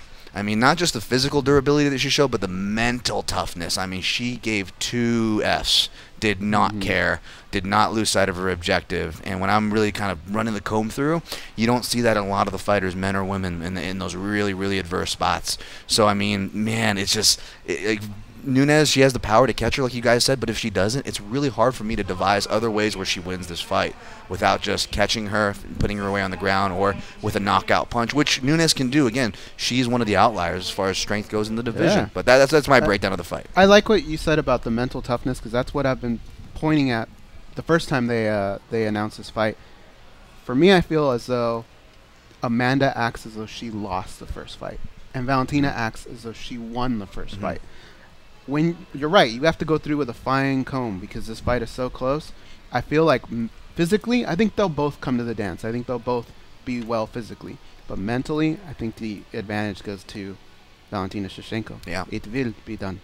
And how about what happened a few months ago here in Vegas? It's good. I like it. It's good. It's good. What happened here in Vegas a few months ago? That was a little bit of a check mark on the mental side. You know, there's a little bit of mental warfare, and people can say what they want, and I'm not saying she's not telling the truth, but I think the popular consensus amongst fans and media, even the UFC brass, was just the other one just didn't want to fight that particular day. I don't know what you want to call it. Maybe there was the health stuff that she talked about, but not too many people seem to be on that, you know, like feeling that, you know what I mean? So I wonder if just mentally, again, Shevchenko's just in a better spot than Nunes. Nunes has to overcome that, and maybe she will, because again, she's so destructive when she's on. But I was even thinking, all this boxing talk with McGregor and Mayweather, especially how the outcome. Hey, we just wanted to go in there and let them throw a little bit, let them use, you know, a little bit of their energy and their attack. Mayweather saying that about McGregor. Could Valentina maybe that first round just be very conservative, protect her chin, go out there, throw, and just let the other one expend 5 minutes of energy, maybe in some sort of a clinch or whatever, knowing that she has the better gas tank, getting a feel for a man that just. In round 2, she won't hit as hard as she did in round 1. She'll still hit hard, but not as hard. So you think some of that might spill over into not just this fight, but other fights? Yeah, I mean, it hurt her in the first fight, obviously, with only 3 rounds to work. But I like that you made the boxing comparison, because even when we just look at any high-level striking, let's look at Muay Thai, because that's what she came from. And she didn't just come from Muay Thai. She wasn't like doing your cardio kickboxing class in LA. She did traditional Muay Thai, which is a slow burn and slow build. Right. So you give someone like her the 5 rounds to build, and now she's adding wrestling. She's adding guard skills, submission skills. That's why I'm not trying to discount Nunes, but that's also why I'm high on Shevchenko. It's hard not to like that package in 5 round fights. And last. Listen to any part of the show, the early. Dan, you for Goes and I think Dan's saving his.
let editorial know that all interviews are off, please.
All right, here we go. It's the second hour of the MMA Junkie Radio Show. We will continue breaking down UFC 215. Apologies for the phones being down. We will try and sort that out in time for tomorrow. So no interviews, no fighter interviews today. And we also can't take in your calls. Dan Tom's going to hustle a little bit and see via social media if anybody would like to declare themselves as part of this glove contest that we have. Triple G versus Canelo on September 16th. We have a glove, signed by both fighters, Canelo Alvarez and Gennady Golovkin. We'd love to give that away to some member of Junkie Nation. Now about 10 or 12 spots are filled. We still need a few more, mostly on the Canelo side. So we'll see what we can do in regards to that and getting that filled up. The fight outcome is what decides where the glove goes. So that's the nice thing. There's just really nothing having to do with our opinions on a best call or a clever tweet or anything like that. The fighters will decide whoever wins the round, the decisions, the draw, whatever it is, you'll be the winner if you made the right choice. Or we may have to choose for you because there's a few people that have qualified, yet we don't have their names listed to a round or an actual winner. Marcus from Atlanta, Aaron from Texas, Jim from Long Beach, if you're listening, let us know. We'd love to place you in there somehow, somewhere. All right, continuing on here with UFC 215, Gilbert Melendez versus Jeremy Stevens, excuse me. Jeremy Stevens minus 120, Gilbert Melendez minus 110. Yet another fight that's basically a pick'em. We don't have a line here at the Mandalay Bay. I'm looking at Bovada, which is what we've used for many years. At 5 dimes, you get a slightly better line for Melendez.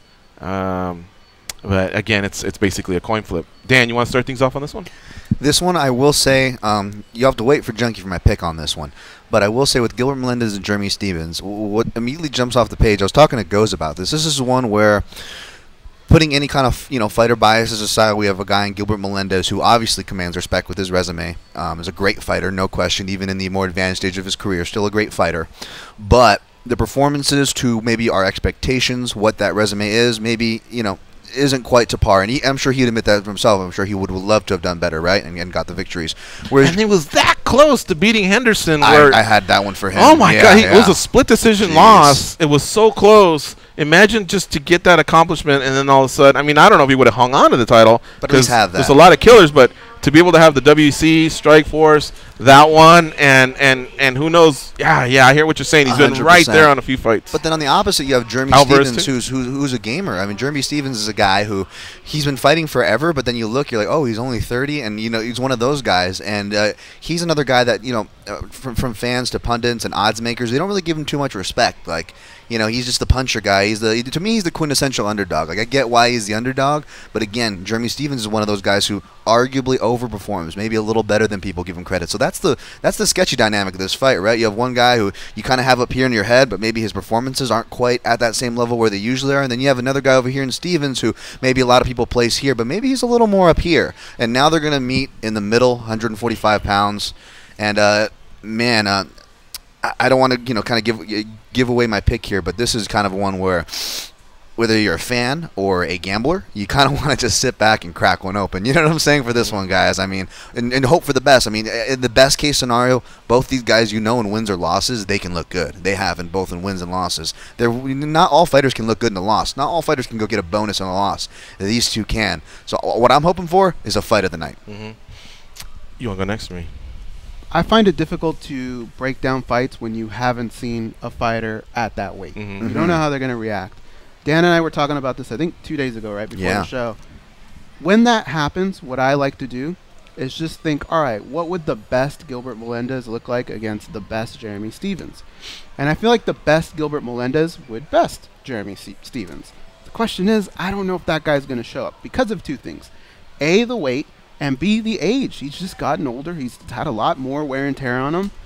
Jeremy Stephens' biggest problem is, I think, when we assume that he doesn't show up for a fight, to me it's more mental than it is physical. The guy's got tools to do a lot of stuff in that cage.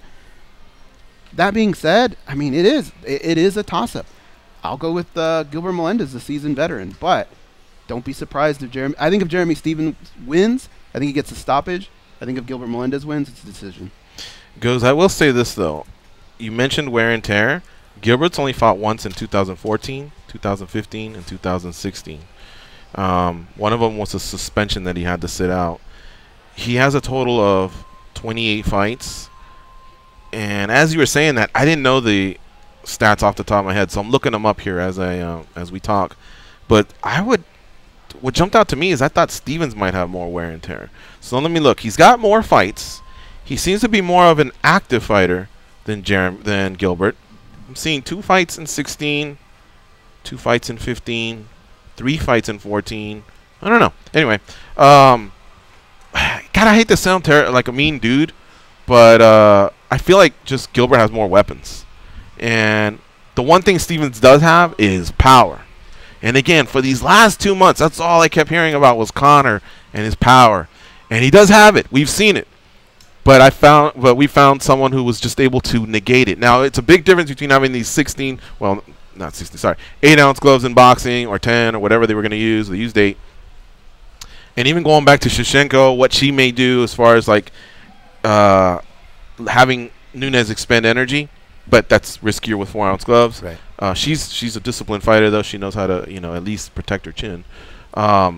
I'm just wondering if Gilbert may be able to do something, because what I noticed from Jeremy is he packs a punch. He'll hit you, man, really, really hard, and he's lit up a lot of guys. And again, these are 4-ounce gloves. And the question is, does Gilbert have the type of defense that Mayweather has, or that Valentina's had since age 5? Where she was taught fundamentals. Who knows, man? But I just think Gilbert brings more to the dance, and I see Jeremy late in round 2 and all of round 3. If he hasn't knocked you out, it's just his setups are so basic and predictable. I'm going with Melendez. I just think he has more there, to add. The one thing that's scary about Melendez is sometimes in the middle of the fight, I think he misjudges exactly where he's at. Close rounds that he could win, he lets others have, and I think that's cost him on some of these split decisions that we discussed earlier. But I don't think Stephens is anyone that can exploit that. So I'm going with Gilbert on this one, but it's going to be closer than I think it should be, or than most people have it. I think throughout the years, what these two have shown us in the realm of defense is they just try and have a better offense. That's their defense. Yeah. That's going to catch up to you eventually. It is, 100%. Yeah. All right, so Dan will be saving his pick for his breakdown. When's it drop, Dan? I think we're still working that out, but look for that. Should be later in the week here. Like a Thursday or Friday? I'd imagine so. Those are the typical days, and I know we're going to be over on the other side of the country during when that's getting dropped, but it will still be getting dropped nonetheless. So make sure you guys are tuned in to MMAjunkie.com for that, and all the future breakdowns going forward. Let's go to the next fight here, guys. Henry Cejudo -340, Wilson Hayes +260. I look across the board, and it's pretty much consistent there. Cejudo as low as -320, with Wilson Hayes come back at +270, but I think Bovada stands pretty firm. So, again, Henry Cejudo is a big favorite. I think I teased this earlier, so I'll start off. Hayes has had a nice career, and it culminated with a title shot against Johnson. Johnson was just a guy that came along in a lot of people's lives who is great, and Unfortunately for others, there's only one champ. I think Hayes is one of those guys that will probably finish out a contract, and if he has more wins than losses, they'll keep him, and they'll use him to put over the younger talent, to borrow a pro wrestling term. If he loses the fights, the more than he wins them convincingly, or just doesn't look good, then I think eventually he'll just fade away. But I just feel like the wad was shot, and that's basically it. Cejudo's younger in the sport, and I think he probably just ran into Demetrius a little too early. I think maybe in about a year or two he might have a better shot at him if he were to fight him again. I don't know, because that division's crazy, man. Cejudo and the weight cutting is just something he definitely has to solve and figure out. Everybody, a lot of other fighters have done it, coming down from 35, including Wilson Hayes. But a best Cejudo versus best Hayes, I like Cejudo. I like his boxing. I like his wrestling. I like his confidence. Cejudo all day for me. Me too. Wilson Hayes is a guy I like too, man. I met him in person and got to work with similar coaches and similar fighters that we know and whatnot. He's a real gem of a guy. Amazing to watch on the mats. One of those guys you even just feel him. He's like, this guy's a rock. I was just like, how do you make 125, dude? You know, he's a really underrated guy, and I want to like him here, but I do think the odds makers got it correct. I think, when you have the ability of the wrestling to dictate where the terms of the fight go, whether you want to take it to the ground or not, like Cejudo has, and his developing stand-up game. I mean, since he's been doing some time in California, I believe, going from there, CSA, I believe the campus Cejudo will be going for parts of his camps. He's really been up in his Muay Thai, and we've seen those improvements in his most recent fights. So you got to figure if Cejudo, Cejudo's clearly not just doing it for the title run or the name or this or that. He would have probably fizzled out after he lost to DJ, but he's serious. He's only getting better since that loss, so I like Cejudo here too. All right, goes. Remember yesterday when we talked about when a fight is put together, there's always one side where you feel like they're giving you that guy versus with the Latus and Tavares talk. In this situation, I look at it as they're saying, how do we get Henry Cejudo, an Olympic gold medal winner, back on track? Let's give him Wilson Hayes. This is a guy that I believe, correct me if I'm wrong, I thought they spent some time together at Alliance at the same time. Cejudo, maybe he might have crossed over San Diego. I think they crossed over for a little bit. He's just, even in losses, Henry has shown us that he's getting better and he's showing some improvement. As where Wilson is just, I feel like he's just kind of plateaued a little bit. That doesn't mean he doesn't have a chance in the fight, but I just feel like you mentioned in the other breakdown, he's just coming with more tools. It's Henry Cejudo. So on the feet, on the ground, I just feel like he'll be able to find the right situation to make his game flourish. So I'm going to go with Henry Cejudo. Conversation we had with Joey Odessa this a couple weeks ago really kind of started me getting to think. I think when we break down the fights, part of me is because I want to get people excited about every pay-per-view, every card, I'm not forcing people to pay their $60. I'm not forcing to make billionaires even richer or anything like that. I feel like it's worth the $60 even the shittiest card. I don't ever feel like cheated out too much. Even the shittiest card, you feel like, oh wow, I wish they could refund me $20, but I definitely saw $40 worth of entertainment. Anyway, in doing all that, I find myself looking, and it's probably linked to the gaming as well. The parlays look for an underdog that I feel like I give the underdogs a little bit more of a chance as part of the show, as part of the hype. But when you're just stone cold, keep it real. Damn, you're right, man. Cejudo just has the skills. Wilson has to have a great day, take his back and attack, either go for a finish or bank the first round and hope he can somehow steal a second. It's just such an uphill climb for him. And I'm trying to, I think, wade through all that and just give you the direct who's the better fighter speech. It's tough to get through, but Cejudo's just the better fighter here. Added a nice little social media contest there for the glove if any listeners want to follow us at MMAjunkie Radio. That's all right. Kind of see what spaces are available, folks. Hit us up. Let us know, and we will pick a few to fill that up. We'll have to fill it up by tomorrow. I guess we can get a little creative while we're on the road. The fight's not till the 16th, so we definitely have some time, but I wanted to leave it all nice and set before we left. Neil Magny versus Rafael Dos Anjos.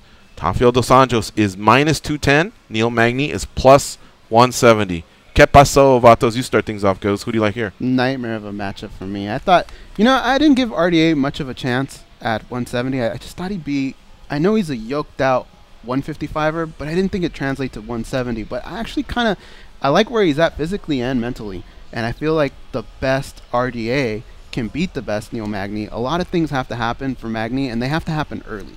Because RDA is the type of guy where if he gets on a roll, he can really build some momentum.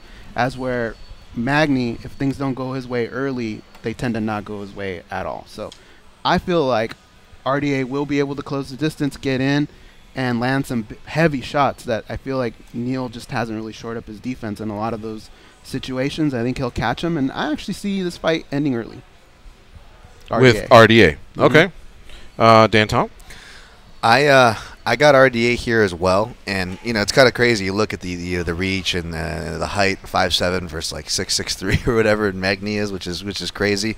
But Rafael Dos Anjos does well against tall guys, and even at lightweight, he was facing a lot of 6-footers and Nate Diaz and Cowboy Cerrone twice, and etc. And he's done very well. He knows to not aim for the head, to go for the body and legs. And you look at what Lorenz Larkin did to Neil Magny's legs. Boy, it's just hard not to see a blueprint here.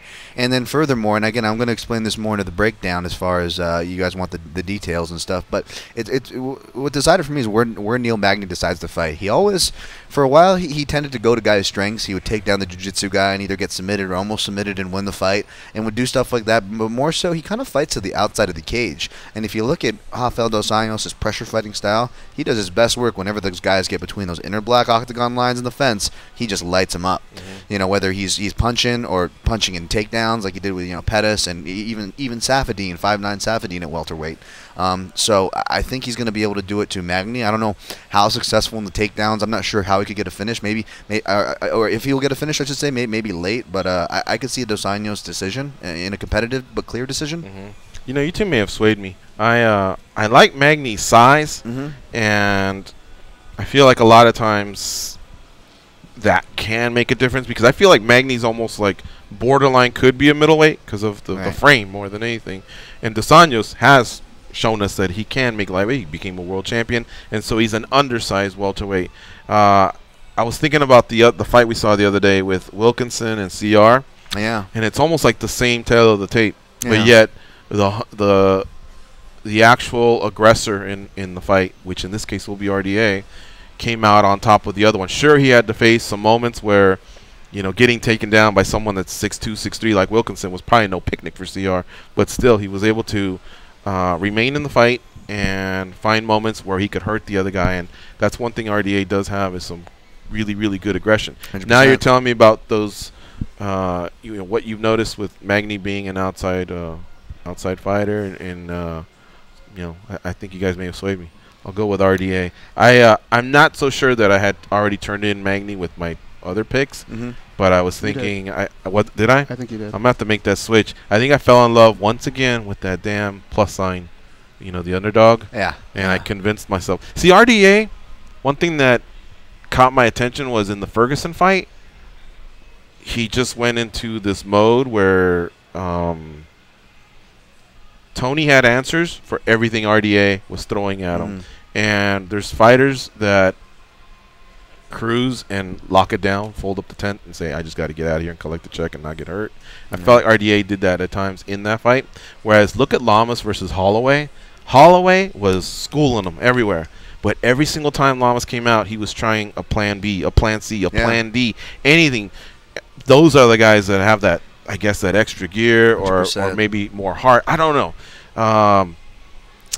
And I think that's what I thought was that Magny could get a takedown and maybe like squeeze the courage, the resolve out of RDA. But but Magny, I guess one thing that I've never liked about him is he's very casual towards the approach, and I want like foaming of the fangs, violence type guys. You know what I mean? Right. Not those nice guys that pick you apart. There's very few that you can say, oh my God, they rise all the way to the top. I think there still has to be something for you being some sort of a straight up G on fight night. 100%. And it's funny because I looked a lot at obviously the Tony Ferguson fight. That's one of RDA's more recent ones. But the whole time when I'm trying to apply the height and the looks that Ferguson's giving to Magny, I'm like, wait. not only does Magny not match Ferguson, who the heck matches Tony Ferguson? I mean, as far as tenacity, diversity, because Tony Ferguson can go forward, he can fight. He actually can fight going backwards. He actually punches very well off the counter and stepping back. He's very diverse, but he's aggressive with his diverseness. Whereas Magny, like you said, he's diverse. He's technical. He's a great fighter, but he's more of a guy. He's only going to go to things if you force him to. He's going to kind of feel the flow of the fight, which again, talking about the space of where a fight takes place, that could be a good or a bad thing, because it's not always the height, it's not always the experience, it's not always the record or the skills. It's where does guy A like to fight, and where does guy B like to fight. Where is this fight going to end up, and who does better there? Sometimes it just comes down to where the fight takes place, the battlefield, so they say, right? It's the battlefield, and if Magny chooses to be in his normal battlefield, which is the strong battlefield for RDA, then that could pose some problems. But it'll be a competitive fight, I feel, either way.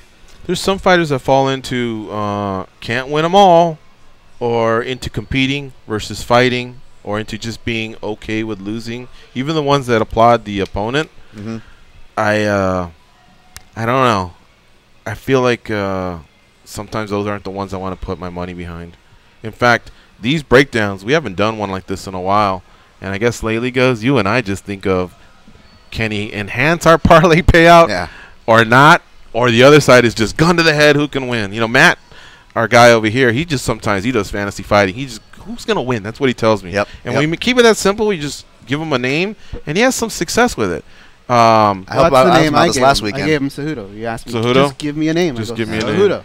The last card, he goes, give me a name. I told him Marion Renault. I gave him Renault. And, well, what about what we did? Our parlay. We haven't thumped our chest for that. Yeah, it was Renault, Tezemov, and who?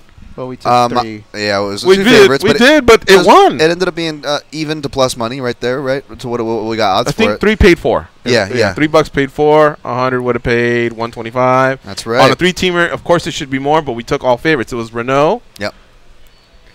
Tezemov. Tezemov, and I believe I want to say the other one. Do we go? Yeah, I think it was Zabit Magomed Shapirov. That's why I that was the other one? Yeah, he was the more heavier leg, but he was, as Goes would say, one of the more lock type spirits of that play. Could have been. Let's see. I took Renault. Who'd you take?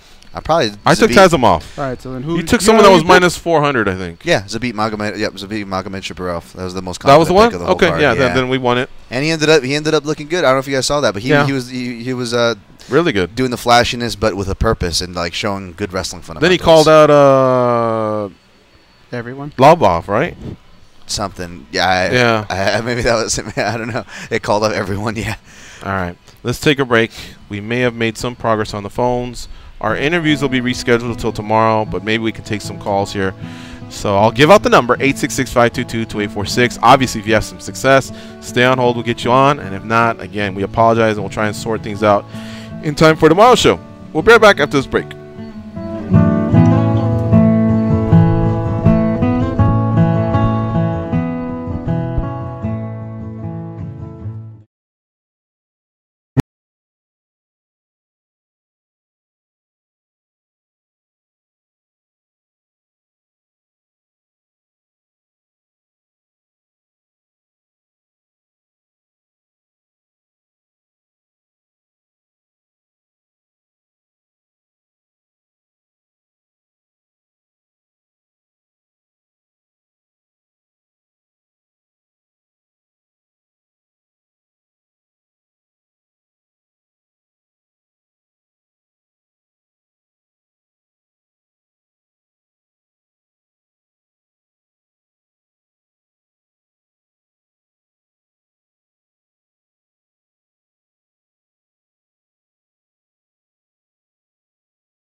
They pat down TSA agents because they don't know where those people have been.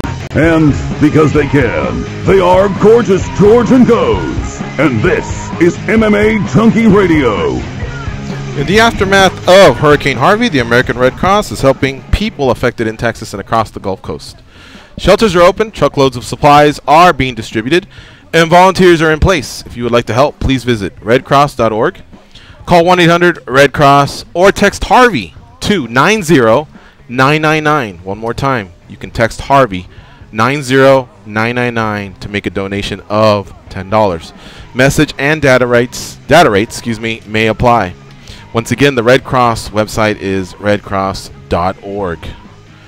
All right, folks, we have fixed the phones, and it looks like going forward we will be okay. So we reached out to a couple fighters because we had already done some cancellations, and one of them is still ready to go, and his name is Tony Martin. He'll be facing Olivier Aubin-Mercier on September 16th at UFC Fight Night 116. That is headlined by Luke Rockhold versus David Branch.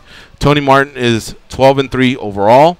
He's got 8 submissions, 4 decisions of those 12 wins, and he's riding a 3-fight win streak. Tony now joins us on MMAjunkie Radio. Hello, Tony. How you doing? Good. How about yourself? Great. Thank you, man. Thanks for your being patient with us there. We had some phone issues, but I'm glad we were able to connect. Yeah, awesome. Yeah. All right, so things are winding down. We always hear this.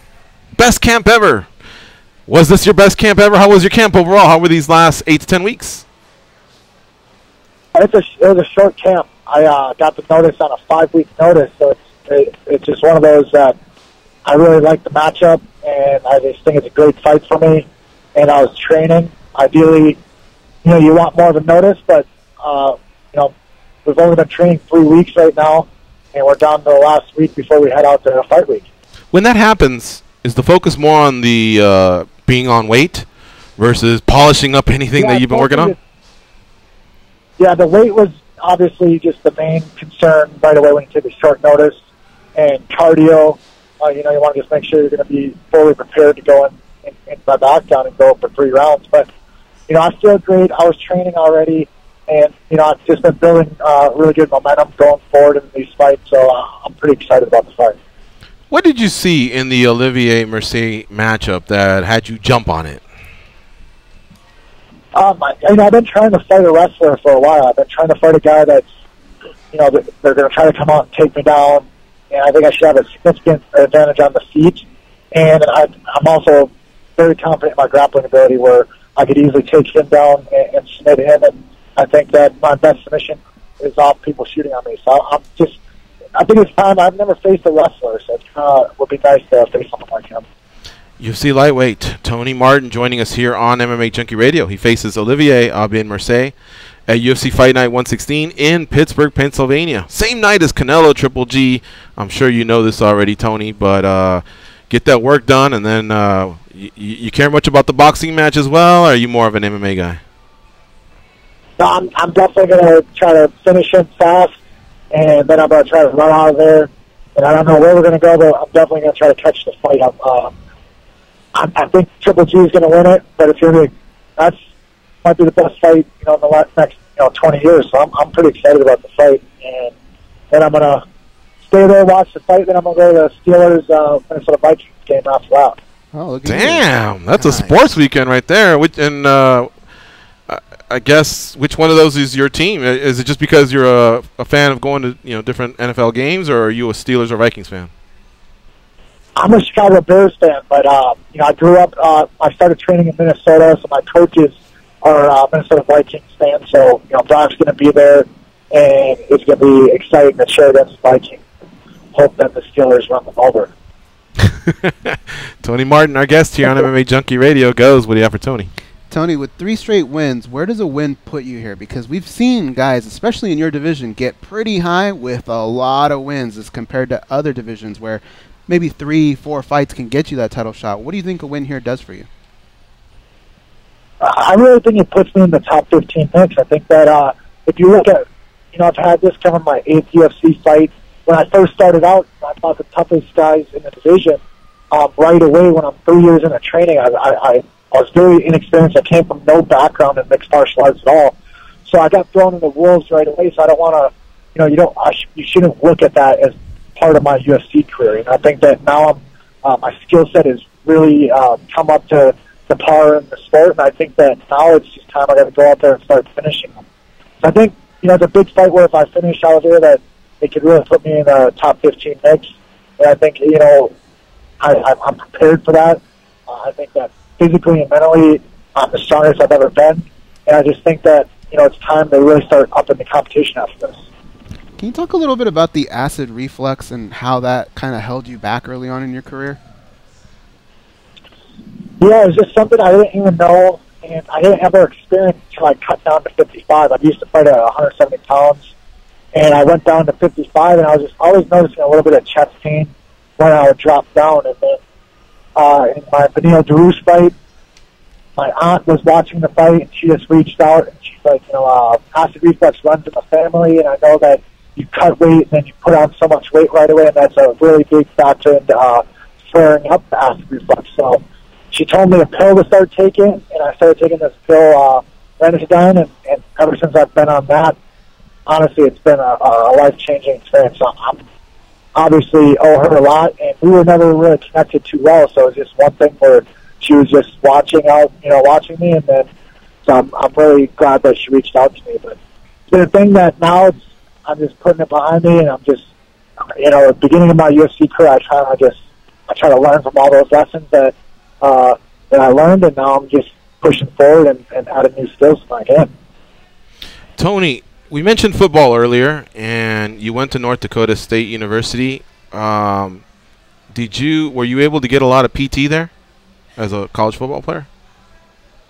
I was up there, and they had a great facility, and obviously football there is huge. It's they're D1 AA, so they and they're winning national championships left and right. Mm-hmm. And when I went up there, it was kind of a rough time. It was when they had one of the worst winters they've had. I went out there in 08. Is when I after high school, mm-hmm. and they had one of the worst winters they've had in 20, 30 years, which led to the worst flooding. And our class that came in, we weren't the greatest class. We kind of were partying every day, so it was kind of rough. But no, their physical therapy was phenomenal. I didn't playing time. I didn't play too often. I was still redshirted right away. Then what happened was the JUCO came in halfway through the year, and all these JUCO players come off from good seasons that they're playing, and so I ended up getting into too many fights. I ended up fighting a lot, got kicked out of school. So it's kind of not the greatest experience I had in North Dakota, but the football team's obviously really good. But no, I didn't get to play too much. I got kicked out of school too fast. Gotcha. All right. Another thing I noticed on your record is you're going to be fighting yet another foreigner. You fought a lot in your career. What is it about that? Who's the matchmaker? Trump over there or what? I mean, all you're fighting is, it seems like, it's people from other countries. Honestly, I don't know. It is weird where, mostly at the beginning of my career, I was fighting only Brazilians, it seemed like, and they kept offering me more Brazilians. So I was kind of like, I was just like, I don't know if they want to wean out the grapplers. I don't know if they just keep putting me against grapplers where they want to wean us out, or if they want me to be taking these guys out. I'm not sure, but my focus is just to go out there and smack them around and do my thing. But it's kind of Alder has a bigger name than the most recent guys that I've fought, so I'm kind of excited to. Obviously, he's got a lot of hype in Canada as well to go out there and represent for Team USA and go out there and get a W. Tony Martin, our guest here on MMAjunkie Radio. Again, he's fighting Olivier Aubin Mercier at UFC Fight Night 116. Dan, Tom, what do you have for Tony Martin? Hey, Tony, and like you said, from the Midwest, coming out in those circuits and, the camps and stuff you've come up training through, obviously you've gotten a lot of quality grappling experience, and, someone could look up your accolades and say, okay, this guy's been training himself, some of the ground arts. But in your last fight against Johnny Case, and at least in my opinion, obviously, you've always been a well-rounded martial artist, but I feel like you really opened people's eyes and made them a believer as far as your striking skills, from taking it, giving it, technically advancing, and all that. And again, Johnny Case, maybe not the biggest name, but he's certainly no pushover. That was a very respectable win. My question to you, Tony, is there anything from that fight? Because even though it was a clear decision your way, it was a competitive fight, and we feel like we got to see a lot of you. Was there anything you took out of that fight with Johnny Case that you feel made you grow, perhaps even is going to help you against Aubin Mercier in Canada? Yeah, me and my boxing coach, Eddie Alvarez, we've been, it's been kind of a plan that we've put together ever since I moved out to Boston, and we put this game plan of, building on every single fight. And it's just mostly been an experience thing. I grew up with Brock Larson grappling every single day. And then obviously I moved out to Boston and started working a lot more striking. And then I met Eddie Alvarez when I was out here. And we've really put a lot of work in every single day. There was more of a confidence thing inside the octagon where I just never felt truly confident on my feet, and I've always resorted back to my grappling. So it was one of those fights with Johnny Case. We kind of had a little bit of beef going forward. He was kind of disrespecting me by just calling me a strict grappler. So I really emphasized going out there and striking with him. And I think I landed some really heavy shots. And I felt like he was hitting me, but I felt like the damage I was doing to him was significantly greater, and that was the major difference in the fight. But mostly going into this fight with Alvarez is a confidence thing. I feel very confident on my feet, and that's the biggest thing I take from my last fight is confidence and momentum leading forward into this. And I think that's something that Alvarez doesn't have going into the fight. I think he pulled out of his last fight with a rib injury. I know that he is a confident guy himself, but that ring rust is real. I'm going to get out there off three months ago fighting with a great performance, and I'm going to go out there and just lead him there. And when I hit him and I hurt him, that I'm kind of jumping on him right away. I like that you said confidence, because it really kind of relates to the mental game. And not only was it impressive that you struck Johnny Case, but like you said, there's a lot of heat going into that fight. And we've seen it time and time again where there's legitimate heat going into the fight, and it can mess with the fighter's performance. We might not be able to see the best performance, but we saw one of the best Tony Martins, and more importantly, you could make the argument that, there was a lot of trash talking, and if anybody knows how to read the mental lines, you were winning those battles there too. So I'm sure these mental strengths you're talking about, Tony, probably what fueled you, like what George was saying, like what makes you want to get so fired up to go take this fight, whether it's a short notice fight, a fight you have to travel for, which obviously you're accustomed to doing, but you feel you made mental breakthroughs. In other words, it's really pushing you forward right now with this momentum. Yeah, that's the most important part of the game that I think a lot of people overlook, and is the mental aspect of being prepared to go deep waters and really get in the grind. And it comes a lot from training. I think training, a lot of people want to win every time they're training, but I try to go out on the East Coast. I go to the boxing gyms. I go to, I spar with Chip Power, one of the best Muay Thai guys on the East Coast. So I put myself in these situations during training where, it's a give and take. You're getting beat up, you're winning, and then it's just a thing that me and all my coaches get together. We put this plan together to just have the best performance fight night, and it comes from a lot of grinding and a lot of beat up, and it comes from experience of being in there and just confidence in my skill set, knowing I can get in there with the best guys in the world. Last time I went out to Holland and sparred with Nick Thompson for a whole week. Damn. And he's 3 weeks out of his title fight, and most people think Tony's probably out there just acting like he's out there. No, me and Nicky are sparring 8-10 rounds every single day leading up to this. So it's something that I try to put myself in these situations where, I may feel uncomfortable, but that's the best way to get the true fight experience. And it's something that I feel like that's the advantage I have leading into fights, is that I don't always need to win in training, but I want to grind, I want to get after it, I'm going to push myself harder than the next guy. Nicky Holson, man, I've seen that guy kickbox, and he's such attention to detail. He's got great techniques. He's very disciplined. So that must have been. Would you say you were there for 8 weeks? No, I only went out there for a week, but it was a week. Okay. It was one of the best experiences that I've had. He went out there, and you never know when you're going into someone else's camp. He's 3 weeks out of his Corey title fight when I went out there, and Yeah, I didn't know. I didn't even know if I'd be able to spar with him that much because I figured he'd be with other guys. And I got out there. He took me in right away. Whatever he did, I did. We went to training together. We went to strength and conditioning. Then we went to spar. And we sparred 8-10 rounds every day. It was just a phenomenal experience and confidence booster that obviously he was getting the better of me, but he's one of the best strikers in the world, so you expect that. But I was holding my own, and it was just a big thing in my confidence in my striking game because I know my grappling is top notch. I know that I can grapple anyone, so it's kind of one of those things where now I'm adding all the striking in. So this fight, I want to mix it up a little bit more of my striking and my grappling in, and not just be a little bit too more one-dimensional. What position did you play in football, by the way? So in high school, I was running back and linebacker, but obviously I was a little bit too small, so I moved to free safety when I went to college. Uh-huh. And so that was, I like to hit people, so I wanted to be a little bit more of a strong safety. But in college, I was, 190 pounds. I wasn't the biggest guy running around at 6 feet. So I love football. I've always loved football, and that's what I grew up doing my whole career. So it was one of those transitions that I made, and I was just lucky that I guess grappling was just a natural instinct for me. Very cool. All right, well, I'm glad things turned around. Didn't work out at North Dakota State, but they're certainly working out in the UFC. You have won 4 of your last 5, including 3 in a row, and now you got Olivier Aubin-Mercier coming up here in about 10 days. We wish you the best of luck with whatever's left of camp. A safe weight cut loss, and of course we'll be tuning in on September 16th. Tuning in to your fight and Triple G and Canelo, much how you plan to do. But thanks for the time, Tony. Thanks for allowing us to reschedule you right away because we missed the earlier time. Yeah, no, thank you guys for having me on. I appreciate it and hope to talk to you guys again. Tony, one more thing. We're giving away a Canelo Triple G glove. You want to get in the contest? It's signed by both fighters.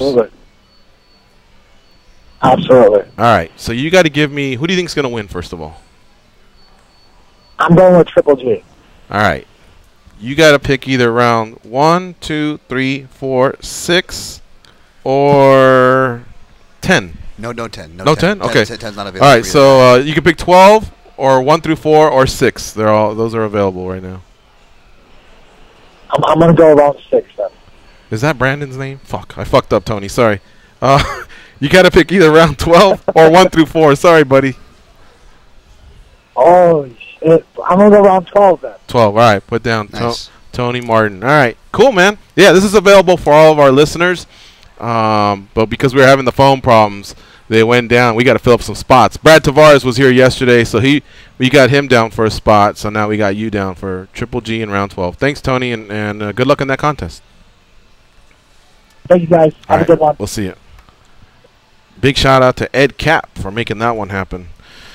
All right, folks. We'll come through, I think. Guys, can you do a little bit of OT just to get some calls in? Oh, yeah. Or you have somewhere to be, right? Yeah, you guys could do it then. All right.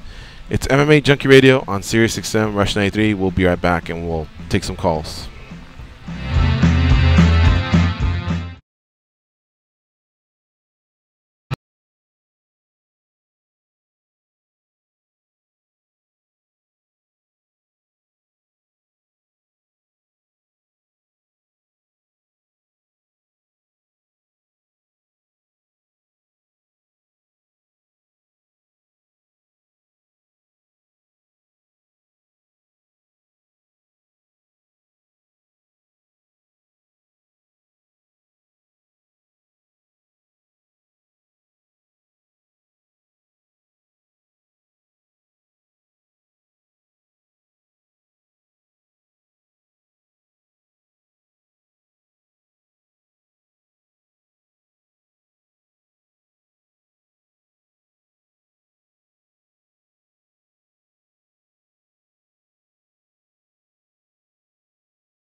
the Lee Ferguson winner's not going to In expect the a fight. town where I was born lived a man who sailed to sea. It's a link into the MMA Junkie Radio Network. Hit us up on twitter.com at MMA Junkie Radio.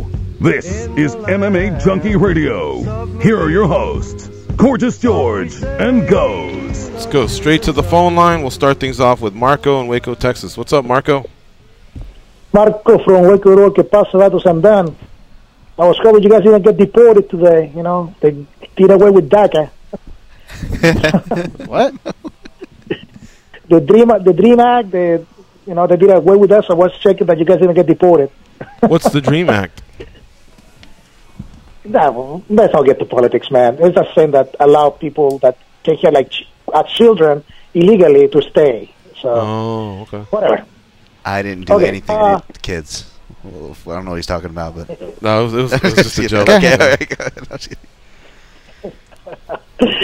Like what a smart guy got the joke. So fights coming this weekend. Nobody has talked about him. So I guess it's troop loss. You guys don't care. Move on. Volkov look good though. The fights this weekend? Rotterdam. He's talking about UFC. Oh, Rotterdam. those, yeah. We didn't really go over them too much. We didn't get much calls about them. Frankly, I thought Brad's spearfishing and other topics. What's that thing called? The little relaxation thing he puts on. We just got kind of carried away on that. The fact that Brad doesn't like getting woken up, that was a crack up too. Look, as far as those fights go, Marco, I actually just had a little bit of a chat with some of the editorial guys. Edeloff and Kabalov. Kabalov's been doing things for a while, but Edeloff and a few of the others, Magomed Shapirov. There's some guys that look good and promising, but the problem is those shows in Europe, they're accomplishing against other fighters that also look good and promising, and it's only when they start to get that quality win or a nice win streak that you pay attention, especially if you don't speak English. Stuff gets lost through the translator. I look down, I start tweeting, and that's why I made a mention of Darren Till, I think was his name. Darren Till made me want to find out more about him because I've been a fan of his ever since he debuted. He can speak the different languages. I think he's very charismatic, fun to watch. He laid out a future opponent. So those fighters are really, it's tough for them to stand out when they're fighting over there in Europe. They got to help us out a little bit, to carry some of that buzz. But the same goes for, I guess, the MMA fans that listen to the show. It wasn't the worst event I've ever seen. There was some moments, but it certainly was not that great of an event either. It was just an event. That thing's called Normatech. Normatech, all right. Yeah. Let me give you my fight team parlay for this weekend. I got Quinn Latifi. Okay. Dos Nachos. Rafael Dos Nachos. I got Stevenson over Gilbert. I seen Gilbert is on the run end of 30. And Father Time and lack of consistency. Plus, after suspension, he hasn't been the same fighter. I'm not insinuating anything. He had a close fight against Barbosa. I got Chechenko over Nunez because sinusitis, and we had never seen it on a 5-rounder. I think it's going to cut out with Nunez.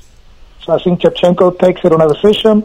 And, of course, the Mightiest Mouse is going to break the record and look good at it because one thing the Mighty Mouse got is that carry on that pace. He's the same fighter on the 5th that he is on the 1st, and he drowns people because they cannot keep up. Peace out, guys. See ya.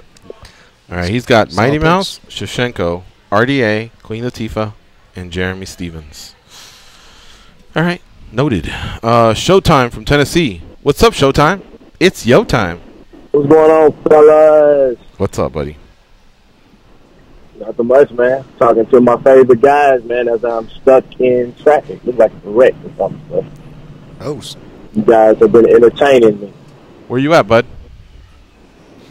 In Arkansas, headed to Texas. Okay. So what's on your mind? Nothing much, man. I want to talk some fighting, man.